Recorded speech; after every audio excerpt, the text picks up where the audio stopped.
there has to be something. تو اس پر بات کر لیتے ہیں. سابق سفیر ہمارے ساتھ موجود ہیں, جمیل احمد صاحب, ان سے بات کرتے ہیں. Thank you so much for joining us سر.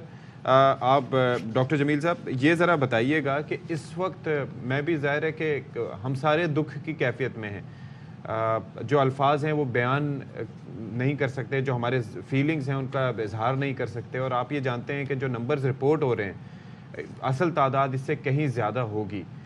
اس وقت کیا کیا جا سکتا ہے؟ اور یہ عالمی برادری ویسے تو ہر معاملے میں بڑے کوئکلی ایکٹیو ہوتی ہے, سلامتی کونسل جگہ جگہ بڑا ایکٹیولی پارٹ پلے کرتی ہے, لیکن ظاہر ہے کہ امریکہ کی موجودگی میں اور باقی جو سپر پاورز ان کے ساتھ اسرائیل کے ساتھ ہیں بڑا مشکل ہے. ہو کیا سکتا ہے اس وقت, کیا کیا جا سکتا ہے؟ جی, اس کا انٹرنیشنل قانونی پہلو میں آپ کو بتا دیتا ہوں. اس کے علاوہ ہو کیا سکتا ہے اس پر بھی بات کر لیتے ہیں. پہلی بات تو یہ ہے کہ یہ ہر طرف آگ ہی آگ, بارود ہی بارود, بم ہی بم. تقریباً 16,000 ٹن کا بارود اور بم اس پہ اس چھوٹی سی پٹی پر 16,000 ٹن جو ریکارڈ کے مطابق. اور یہاں پر ذرا میں اپنے ناظرین کے لیے بتا دوں کہ وہ جو ہیروشیما اور ناگاساکی پہ وہ لٹل بوائے اور فیٹ مین پھینکے گئے تھے نا, ظاہر ہے وہ ان کنونشنل جو ہے وہ وارفیئر تھا, ایٹمی حملہ تھا, لیکن وہ 10 کلو ٹی این ٹی تھا. 10 kilo T N T means 10,000 ton, وہ سب سے چھوٹے ایٹم بم تھے, اور ان کے نتیجے میں, اور یہ کنونشنل وارفیئر ہے, اس کے اندر جو بم گرائے جا رہے ہیں 16,000 ٹن مینز الاٹ. سر کنٹینیو کیجیے. تو اس میں آپ, اور کتنی چھوٹی سی پٹی میں, انفیکٹ جس علاقے میں ناردرن غازہ جو ہے تقریباً 11 سے 13 کلومیٹر کی پٹی ہے, باقی ٹوٹل 41 میل پہ ہے یہ غزہ کی پٹی. تو اس پر اتنی زیادہ ظلم و ستم ہوا ہے. تو آپ کے سوال کا جواب کہ یہ ظلم و ستم جو ہو رہا ہے دنیا کی آنکھوں کے سامنے, اس لیے کہ سارے فوٹیج آپ بھی دیکھ رہے ہیں اور دنیا بھی دیکھ رہی ہے.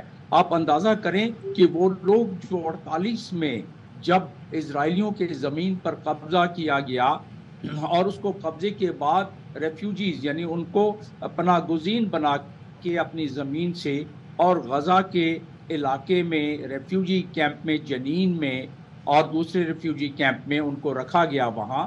اور اس ریفیوجی کیمپ میں کل جو بم مارے ہیں انہوں نے جبالیہ میں, 250 افراد کو 2 دفعہ بم مار کے ریفیوجی کیمپ میں, جہاں کے آپ کو پناہ دی اقوام متحدہ کے زیر اثر, اور اس میں وہ سیف لینڈ کہلاتا ہے, سیف.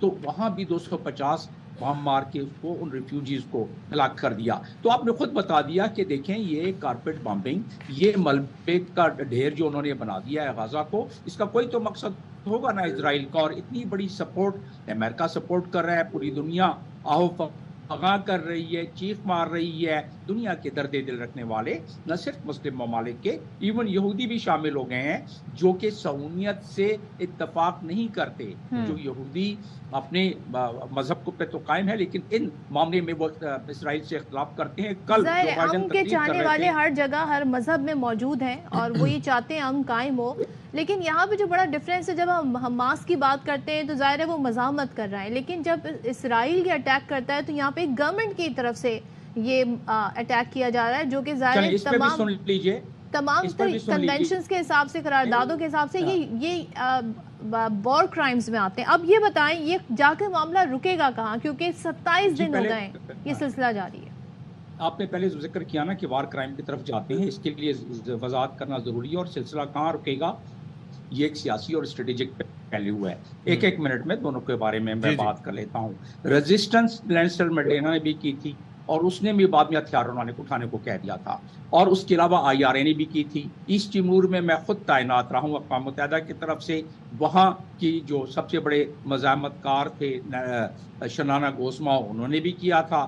تو ریزسٹنس کی اجازت اقوام متحدہ کے جنرل اسمبلی کے ریزولوشن 2649 کے تحت اجازت ہے.